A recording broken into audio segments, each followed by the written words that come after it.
আমরা কোথায় এসেছি জানেন? কোথায়? এটি একটি অন্ধদের স্কুল। এখানে সব অন্ধ বাচ্চারা থাকে।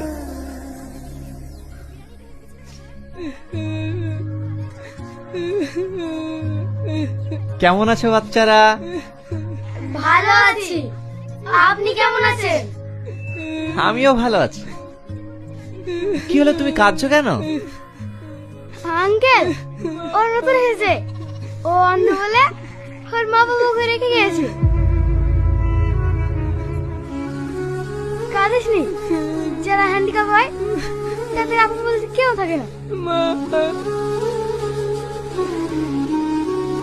হ্যাঁ, আমাকেও আমার মা বাবা এখানে রেখে গেছে।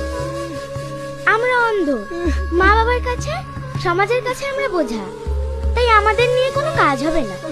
আমাদেরকে এভাবেই